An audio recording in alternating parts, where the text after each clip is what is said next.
목사님 오늘 말씀 듣는 모든 분들에게 함께 하시기를 주님의 이름으로 축원합니다. 지난주에 우리 한국의 관세협상팀이 미국의 협상을 잘 맞춰서 15%라는 상당히 괜찮은 교정에서도 협상 결과를 끌어냈다. 그래서 한국에서 보도가 많이 나오고 있습니다. 요즘 전 세계 150개국 이상을 상대로 미국이 관세 전쟁이라는 걸 벌이고 있어요. 관세라는 게 뭔지 아시죠? 상품이 미국으로 들어오면 거기에 세금을 부과하는 거예요. 그걸 없애는 특별한 협정이 없는 한은 자동차 한 대가 들어올 때마다 몇 프로, 물건이 하나 들어올 때마다 몇 퍼센트, 이 관세가 붙습니다. 남의 땅에 있는 물건이 내 땅에 들어올 때 붙이는 세금입니다. 테리프라고 하는데, 근데 미국이 그걸 하고 있거든요. 예전에 이렇게까지 한 적이 없는데 왜 이렇게 하느냐? 왜 이렇게 하지? 사람들이 미국은 그동안에 포용이라고 하는 굉장히 큰 재산을 가지고 세계를 그 힘으로 끌고 왔는데 왜 이렇게 좀 이렇게 압박을 하는 것 같이 할까? 여러 가지 이유가 있는데요. 가장 설득력 있는 설은 미국이 돈이 없어요. 빚이 너무 많아요. 파산 직전이에요. 그래서 예전같이 여유가 없어요. 그래서 우리 때문에 여러분들이 그때 많이 보고 각 나라들이 잘 살게 됐으니까 우리가 좀 어려울 때 도와라, 그런 의미일 것 같습니다. 그런 의미가 제일 적절할 것 같아요. 이 현상을 설명하기가 굉장히 어렵습니다.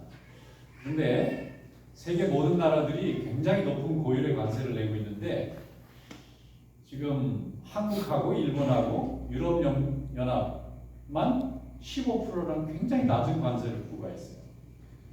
왜 그런가 하면 이 세 나라, 유럽연합은 나라는 아니지만 아무튼 하나 이렇게 국가연합체니까 이 세 곳 15% 관세라는 아주 적은 관세를 다른 데에 비해서 50% 한 데도 있고 35%도 25%가 더 많은데 그 중에 세 나라만 왜 15%라는 아주 작은 관세를 부과했을까 생각해 보면 약간의 공통점이 있어요. 미국이 필요한 나라들. 그들이 미국이 필요하기도 하지만 미국이 꼭 필요한 나라들. 일본도 그렇죠. 유럽도 그렇죠. 대한민국도 그렇죠.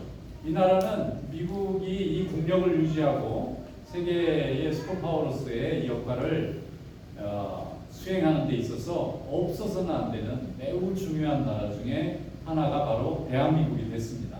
그 중에 제일 중요한 것은 조선업인데요. 미국은 2차 대전 이후로 엄청나게 많은 항공모함과 배, 구축함, 잠수함까지 모든 걸 만들어냈는데 그 후에 전쟁이 너무 오랫동안 없고 또 일극체제, 말하자면 이제 소련이 붕괴되면서 미국이라는 나라가 30년 넘게 혼자 독출하다 보니까 경쟁자가 없잖아요. 전쟁에 대결할 수 있는 나라들이 없으니까 무기 만드는 사람이나 배 만드는 사람들을 다 멈춰버렸어요. 그래서 배를 못 만듭니다. 있는 배들 수리도 못해요. 그런데 그걸 제일 잘하는 나라가 한국입니다. 한국이 이상하게 그 사이에 먹고 살아야 돼서 그러는지 조선소를 만들면요 수만 명씩 인플로이를 만들 수 있어요. 직업을 만들어낼 수 있기 때문에 직업을 많이 만드는 그런 일에 한국이 많이 투자해서 그런지 조선업이 굉장히 기술이 발전돼 있어서 헐값으로 대충 만드는 배는 중국이 여전히 많이 만듭니다. 한국에 비해서 3배 이상 많이 만들지만 굉장히 기술을 요하는 쇄빙선이라든지 이렇게 군함이라든지 이런 거 만드는 기술은 지금 한국만 가지고 있어요. 그래서 이번에 한국의 외교부의 협상팀들이 미국하고 협상할 때 기가 막힌 아이디어를 가지고 왔더라고요. 마스카. TV에서 많이 보시겠죠. 마스카가 뭐냐면 마가라는 말이죠. Make American Great Again 이 마거든요. 미국 제일주의를 주장하는 사람이 트럼프 대통령을 당선시킨 미국의 주류들이에요. 근데 거기에 중간에 S를 집어넣어놨어요. 마스카. 뭐냐면 shipbuilding. 배 만드는 조선업. 미국의 배 만드는 조선업을 다시 위대하게 이렇게 만들어가지고 와서 설득을 한 거예요. 우리가 미국이 그동안 다 잃어버렸던 군함 만들고 수리하고 배를 만드는 이 부분을 우리가 완전히 책임져 줄 테니까 우리 관세를 깎아달라.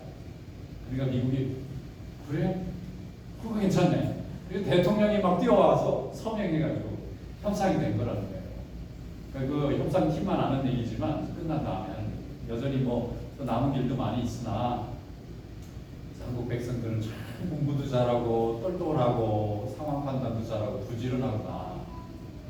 지금 미국은 한국이 꼭 필요한 상황이 됐어요. 예전에는 미국이 한국을 일방적으로 지켜주는 동맹이었는데 앞으로는 미국이 좀 약한 부분을 미국 뭐 쉽게 무너진 나라는 아닙니다.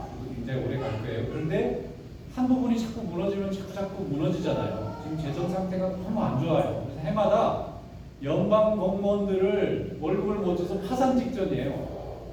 워낙 많은 걸 하다 보니까 그래요. 그런데 다시 그걸 좀 회복하려면 누가 좀 도와줘야 되는데 한국이 그걸 도울 수 있는 기술을 가지고 있어요. 그리고 또 한국은 정말 좋은 게 하나 있는데 미국하고 종교가 같아요. 물론 한국은 불교 신자가 훨씬 많습니다만 한국을 이끌어가는 대부분의 모든 곳곳마다 리더들은 다 기독교인들이에요. 기독교 정신을 가지고 있습니다. 나라가. 나라의 시스템이나 그 모든 체계를 보면 미국을 그대로 카피해 왔는데 대부분의 나라가 미국을 그대로 카피해 와도 그대로 잘 안 합니다. 일본은 민주국가라고 할 수 없어요. 자민당 하나가 70년 혼자 다 하고 있어요. 이상하죠? 뭐 중국의 공산당은 말할 것도 없고 뭐 인도도 마찬가지고 미국의 동맹이라는 나라가 민주주의를 수입을 하긴 합니다. 그런데 그대로 그 정신대로 그 목표대로 하는 나라가 한국밖에 없어요. 왜 그런가 봤더니 기독교 때문에 그래요. 교회에서 다 배워요. 교회에서 재직하는 거 배우고 교회에서 임원 뽑고 또 거기서 선출하는 거 다 배우고 물론 이 투표하는 나라들은 전 세계가 투표를 하는데 여전히 인권의 가치나 여성이나 어린 연약한 사람들을 돌봐줘야 된다는 성경의 가치를 그대로 표현하는 나라는 별로 많지 않습니다. 유럽에 있는 나라들하고 마실 수 있는 한국이에요. 인도만 해도 너무 카스트 제도가 심해요. 그 다음에 이슬람 나라는 너무 여자들 차별해요. 막 명예살인 보면 끔찍합니다. 어떻게 가족을 죽일 수 있죠? 세상에서 가족을 죽일 만큼 뭐 대단하게 지켜야 할 무슨 가치라는 게 있나요? 이해가 안 되는데 여전히 민주주의를 하는 것 같은데도 내용으로 들어가면 그렇지 않은 나라들이 너무 많은데 한국은 가치 동맹에, 신앙 동맹에, 기술 동맹에, 안보 동맹에 그러니까 공통점이 너무 많아요. 그래서 미국이 이뻐할 수밖에 없을 거예요. 그리고 우리의 역할이 점점 커지고 있습니다. 나중에는 미국이 힘이 없어서 이렇게 흔들흔들하면 한국이 붙들어줘야 되죠. 상황이 이렇게 돼 있습니다. 그래서 이걸 참 잘됐다 이렇게 생각하면서 정말 열심으로 하나님을 잘 믿고 하나님이 우리에게 주신 말씀의 그 뜻, 그 의미, 그 정신, 그 방향을 잘 지키는 나라는 하나님이 복을 주실 줄로 믿습니다. 우리 자녀들이 이걸 잘 가르치시기를 축원합니다. 하나님 말씀을 잘 가르치면 어릴 때부터 이렇게 성전에 와서 계속 하나님 말씀을 가르치면 단순히 예배만 드리는 게 아니잖아요. 그 예배를 드리면서 그 안에 하나님의 말씀을 새겨주잖아요. 이치를 깨우쳐주잖아요. 그래서 그 아이들이 스스로 학습을 하고 그 방향을 이해하고 나면 리더가 될 수밖에 없어요. 세상을 이끌어가는 자가 될 수밖에 없어요. 하나님 주신 복인 줄로 믿습니다. 자, 오늘 본문 말씀에 보면은 예수님이 행하신 첫 번째 기적의 얘기가 나옵니다. 예수님이 많은 기적을 행하셨어요. 이적이라고 합니다. 미라클러스 사인인데 많은 이적을 베푸셨는데 예수님이 첫 번째 행하신 이적이 물을 포도주로 바꾼 갈릴리 가나에서 혼인잔치에서 행하신 사건이에요. 그런데 이 사건에 기적이 일어나는데 물이 변하여 포도주가 됐어요. 근데 이걸 아무도 모르고 물도온 하인들만 알더라고요. 아무도 몰라요. 기적이 일어나는 걸 아무도 모르는데 물도온 하인들은 알아요. 이 물도온 하인들의 은혜가 오늘 여러분들에게 함께 하시기를 주님의 이름으로 축원합니다. 하나님 말씀 우리가 주신 줄로 믿고 함께 읽어보겠습니다. 요한복음 2장 10절부터 11절 말씀 다 같이 한 목소리 읽어보겠습니다. 예수께서 그들에게 이르시되 항아리에 물을 채우라 하시니 아기까지 채우니 이제는 떠서 연회장에게 갖다 주라 하시니 갖다 주었더니 연회장 물로 된 포도주를 맛보고 또 어디 있는지 알지 못하니 물떠온 하인들마다 연회장 신랑을 불러 말하되 사람마다 먼저 좋은 것을 내고 시험에 낮은 것을 내거늘 그들은 지금까지 좋은 포도주를 보다 아니라 예수께서 이 첫 표적을 갈릴리 가나에서 행하여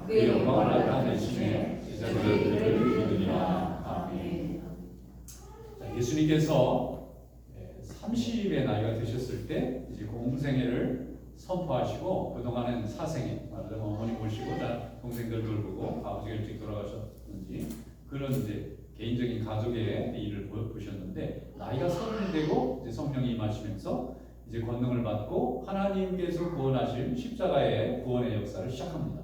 이걸 우리는 공생애라고 합니다. Public Life. 예수님이 공생애를 시작하시면서 말씀을 전할 때 많은 은혜를 받습니다. 그리고 가는 데마다 기적이 일어나게 되는데 그 첫 번째 기적이 물을 포도주로 바꾸게 한 가나의 호임잔치 사건. 이게 첫 번째 기적입니다. 그런데 예수님이 그 잔치에 참여하셨는데 예수님의 어머니 마리아가 그 잔치에 음식을 담당하고 있어요. 음식 책임자예요. 그러면 이 잔치는 누구의 잔치인가 우리 생각해 보면 예수님의 아마 친척 정도 되는 뭐 이모라든지 고모라든지 아니면 뭐 사촌이든지 아니면 이런 그런 무슨 잔치가 아니었을까 우리가 추측을 해봅니다. 성경에는 기록되어 있지 않으면 우리가 저 묵상해보고 추측할 수밖에 없는데 그러니까 예수님의 어머니가 음식의 책임자죠. 우리가 누구한테 그날 잔치의 음식 책임을 아무나 맡기지 않죠. 어떤 가족 중에서 맡기지 않습니까? 그런데 예수님의 어머니가 그날 잔치에 전체에 참여한 하객들의 음식을 책임지고 있다고 하는 뜻은 예수님의 가족과 그 혼례가 일어난 집의 가족과 뭔가 상당히 가까운 가정이었을 걸로 추측해 볼 수 있어요. 그런데 한참 잔치가 벌어졌습니다. 사람들이 굉장히 많이 모였고요. 또 이스라엘 유대 사람들의 잔치는 보통 한 3일 정도 한다고 해요. 3일 먹고 마시고 놀고 축하해주고 한 3일 정도예요. 우리나라는 뭐 기껏해야 몇 시간 하고 마는데 이 사람들은 온 가족들 동네 사람들이 다 모여가지고 최고로 맛있는 음식으로 전부 대접을 하는 거예요. 그런데 이스라엘 백성들에게 중요한 음식 중에 하나가 포도주입니다. 우리의 물이나 마찬가지예요. 물이 희귀한 지역이기 때문에 음료를 다 포도주로 합니다. 그런데 포도주를 준비해서 손님들이 오면 첫째 날, 둘째 날, 셋째 날 계속 공급을 해줘야 돼요. 그러려면 엄청나게 많은 양의 포도주를 준비해 놓고 비축해 놔야만 혼례나 잔치나 장례나 뭘 할 수 있는 거예요. 그런데 문제가 생겼습니다. 이게 얼마나 오래된 시간인지는 모르지만 지금 아직도 손님들이 모여있고 가득 모여있고 잔치가 아직도 계속 진행 중인데 포도주가 떨어진 거예요. 이렇게 되면 우리가 음식이 없어진 상태에서 잔치를 해야 되는 굉장히 심각한 문제가 되는 겁니다. 그러니까 그 음식의 총 책임을 맡았던 예수님의 어머니 마리아가 얼마나 급하셨는지 아들인 예수님에게 와서 얘야 이 포도주가 떨어졌다 얘기하시고요. 그 말은 어떻게 좀 해결해 달라는 얘기잖아요. 이 문제를 해결해 달라는 거예요. 안 그러면 어머니도 망신이고 하객들도 이렇게 준비성 없이 어떻게 잔치를 해놓고 야단도 맞고 그 잔치가 이렇게 해피한 잔치가 돼야 되는데 좀 불편한 잔치가 되는 위기 앞에 있는 겁니다. 이것도 위기죠. 예수님이 말씀하시기를 어머니 제가 아직 무슨 기적을 행하거나 능력을 행할 때가 아직은 아닙니다 라고 얘기를 하신 거예요. 이 말씀의 내용이 그런 겁니다. 그런데도 예수님이 그렇게 말씀하셨는데 어머니가 그래 그럼 어떡하지 하는 게 아니라 돌아서더니 거기 있는 하인들 일 도와주는 사람들한테 내 아들이지만 예수님께서 무슨 지시를 하든지 여러분 그대로 따라하세요. 그걸 가버리시고 그러니까 예수님이 어떻게 되는 거예요? 이 하인들 앞에서 이거 할 수밖에 없는 상황이 된 겁니다. 예수님에 대한 믿음이 어머니가 대단하신 거죠. 이 문제를 해결해 줄 걸 믿는 거예요. 아들이 어떻게 해결하실지는 모르지만 근데 예수님이 그 하인들 앞에서 뭐라고 말씀하시느냐면 결심을 하시고 어머니의 이 어려운 사정을 해결해 줘야 될 상황이 된 겁니다. 이 하인들한테 저기 물을 떠가지고 저 빈 항아리에 전부 다 꽉 채우라는 거예요. 그 빈 항아리는 어떤 항아리냐면 사람 키 정도 되는 굉장히 큰 항아리인데요. 이스라엘 백성들은 이 신발이 샌들 같은 걸 신습니다. 이게 발이 다 노출돼 있어요. 그리고 이스라엘은 바닥이 막 먼지가 대단합니다. 광야가 있는 그런 곳이니까. 그래서 사람들이 발을 그냥 노출된 발가락을 노출된 상태로 끈을 묶어서 신고 오다 보면 이게 먼 길을 오다 보면 완전히 발이 흙투성이가 돼요. 완전히 흙인지 발인지 구분이 안 될 정도가 되는 거예요. 그러면 이 발을 가지고 잔치집이나 남의 집 안에 들어간다는 건 결례입니다. 그러니까 이걸 좀 씻고 들어가야 돼요. 그래서 잔치가 벌어지거나 뭐 잔치가 아닌 평상시에도 바깥에서 먼 길을 걷거나 아니면 뭐 하루 종일 일하고 들어온 사람들이 발이 완전히 먼지로 가득 차면 그 발이 그대로 방 안에 들어오면 먼지로 전부 다 불편해지지 않겠어요? 그래서 들어오기 전에 집 앞에 이렇게 항아리를 놓고 물을 떠가지고 발을 씻고 들어오는 것이 이들의 예의입니다. 이걸 결례라고 해요. 정결하게 한다. 결례를 행하고 들어와야 돼요. 그래서 집 앞에 항아리가 하나씩 있어요. 물을 떠가지고 발을 씻고 들어와야 그게 제대로 된 손님이고, 물을 담아서 씻고 들어오게 준비를 해둬야 제대로 된 예인 거죠. 우리도 손님을 집에 오시라 그러면 미리 음식을 준비해 놓고 드세요 해야 되는데, 손님 보고 와서 음식을 좀 하시죠. 그러면 이게 예의가 없는 거잖아요. 음식을 와서 하라고 뭐 시키면 이 손님을 대접하지 않는 거잖아요. 그들도 그런 규칙이 있는 겁니다. 그래서 다 이제 발을 씻어야 되는데, 얼마나 많은 손님이 들어왔는지 거기에 큰 항아리 6개가 있는데 그 물이 다 없어져 버린 거예요. 빈 항아리가 됐습니다. 근데 예수님이 거기다 물을 채우라는 거예요. 그러니까 이 하인들이 물을 채웁니다. 이유가 있어서 채우시려나 보다. 물을 다 열심히 들여다 채웠어요.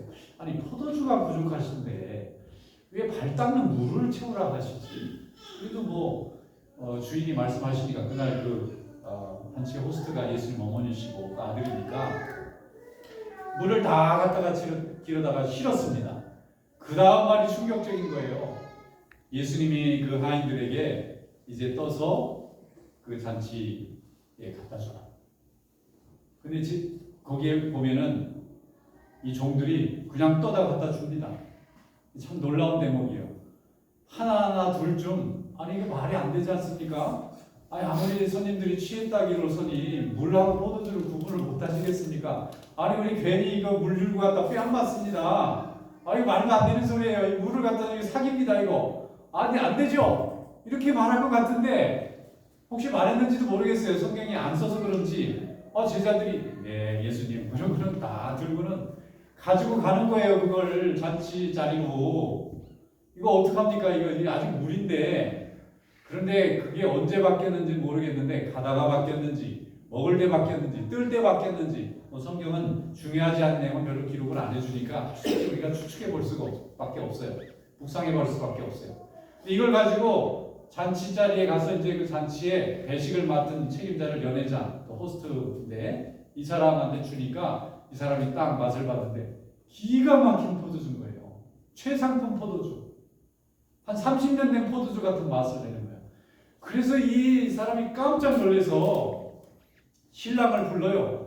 신랑 아무것도 모르죠. 그날 신랑은 뭐 축하받기 위해서 신랑 불러가지고 아니 말이야 이 친구 진짜 좋은 걸 여태까지 숨겨놓으면 어떡하나. 진짜 좋은 건 먼저 다 먹여가지고 이제 다 취해서 이제 감각이 좀 알딸딸했을 때 좀 시시한 걸 내놔야지. 여지까지는 시시한 걸 내놨다가 이제 다 취해가지고 이제 맛을 제대로 분간할 수 없을 때 돼가지고 이렇게 좋은 걸 내놓으면 어떡하는 거야 이 사람아. 이러면서 막 좋은 칭찬이죠. 책망의 형식을 빌렸지만 기분이 좋다 그런 얘기잖아요. 이렇게 마시는 포도주를 세상에 어디서 맛보다니. 그러고는 전부 나눠주니까 사람들이 취한 중에도 알아보는 사람이 있죠. 왜 이렇게 다른 거야? 왜 이렇게 맛있지? 사람들이 난리가 났어요. 포도주 맛이다. 그러니까 그걸 갖다 준 하인들은 기가 막힌 거죠. 지금 아무 할 말이 없는 거예요.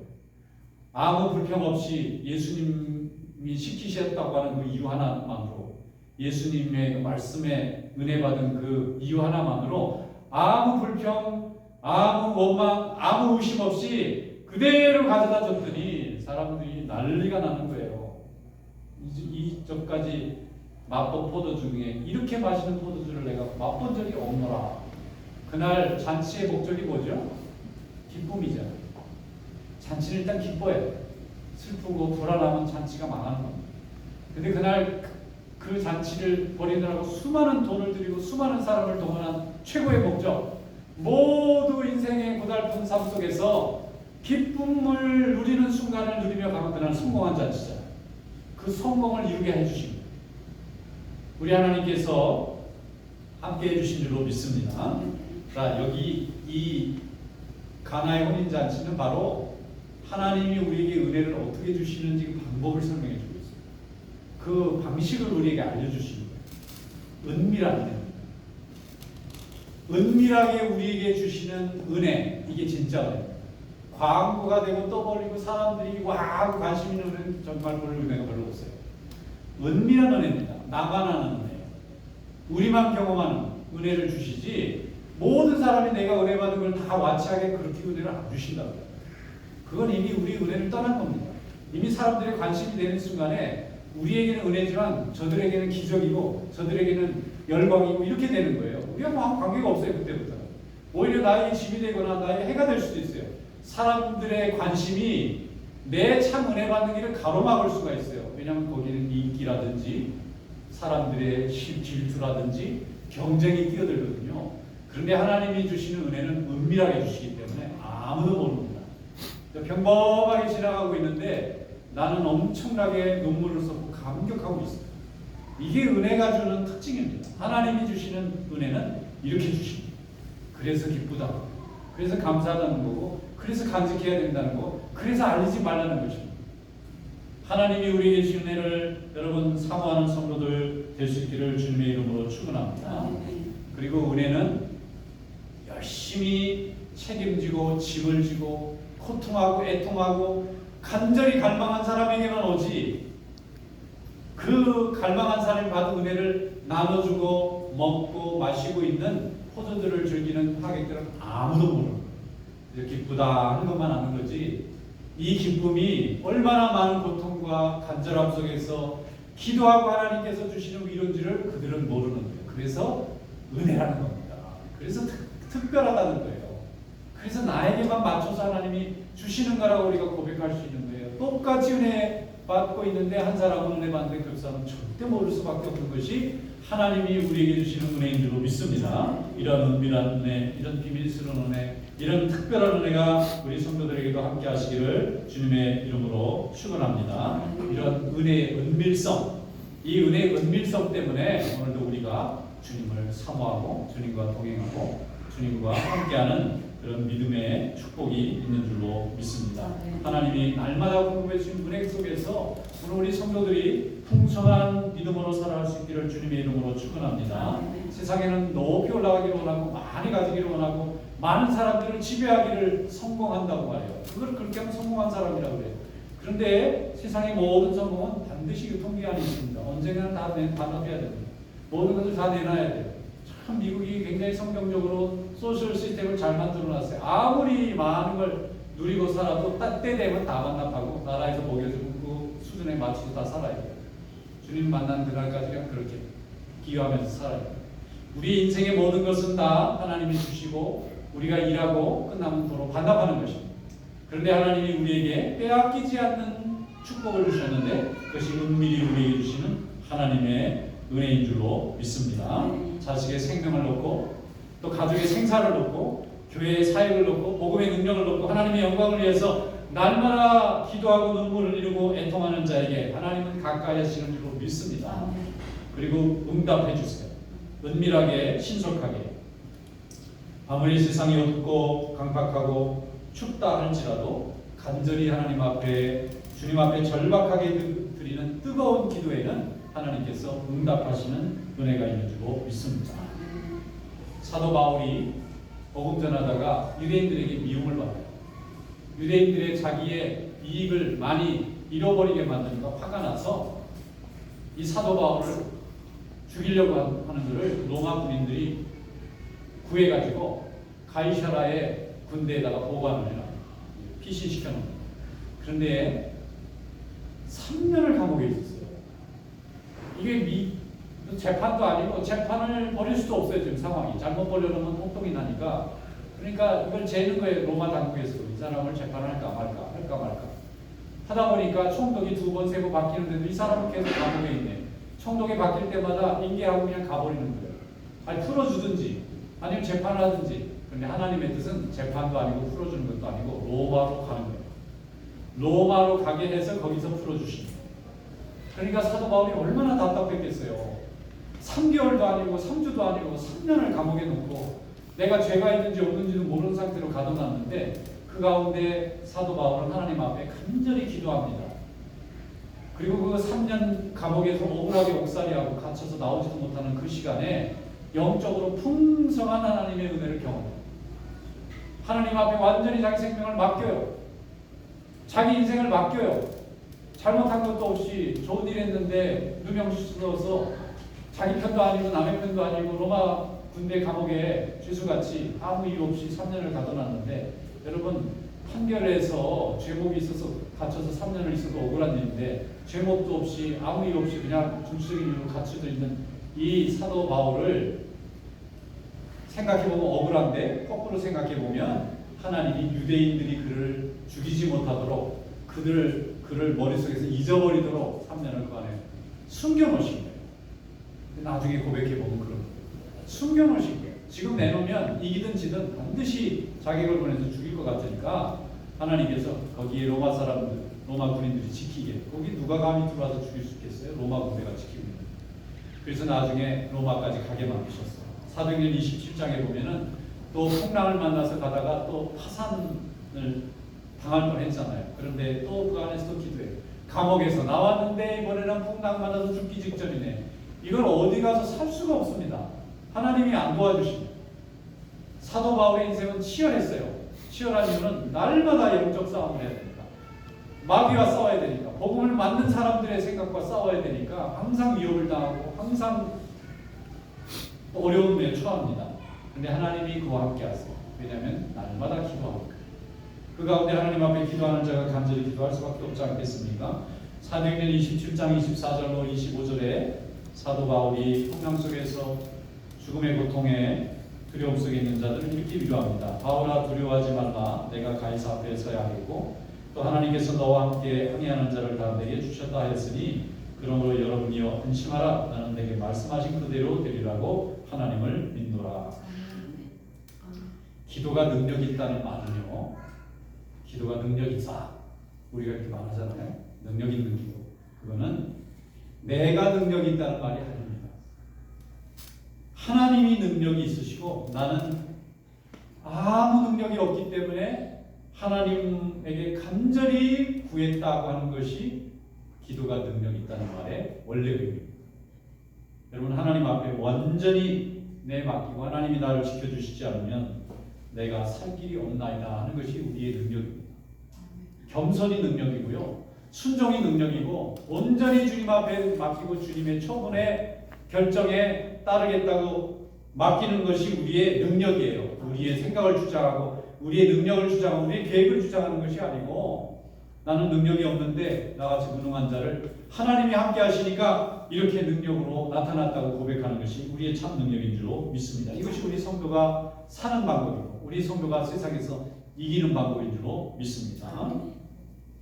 6남매를 홀로 키우는 어머니 권사님이 계세요. 한 분이 계신데 그분이 자녀들을 너무 어려운 환경에서 너무 잘 키웠어요. 경제적으로도 어렵고 남편도 없고 그러니까 얼마나 힘드셨겠어요. 그런데 이분이 어떻게 그렇게 키우셨어요? 하고 교인들이 물어보면 날마다 하는 대답이 기도밖에 없어요. 저는 기도밖에 한 게 없어요. 그리고 기도밖에 할 수 있는 게 없었어요. 내가 할 수 있는 일이 아무것도 없었기 때문에, 할 수 있는 일이 기도였기 때문에 그것만 했더니 하나님이 아이를 다 지켜주시고 내 인생도 지켜주시고 건강도 지켜주시고, 그래서 기도 덕분에 내가 살았어요. 이렇게 고백하는 거예요. 이게 참 맞는 고백이죠. 오늘 하나님의 은혜가 여러분과 함께 하시기를 축원합니다. 빌립보서 4장 6절로 7절에 말씀하시기를 아무것도 염려하지 말고 다만 모든 일에 기도와 간구로 너희 구할 것을 하는 감사함으로 하나님께 아뢰라. 그리하면 모든 지각에 뛰어난 하나님의 평강이 너희 그리스도 예수 안에서 너희 마음과 생각을 지키시리라. 오늘 이런 하나님의 은혜가 성도들에게 함께 하시기를 주님의 이름으로 축원합니다. 기도하겠습니다.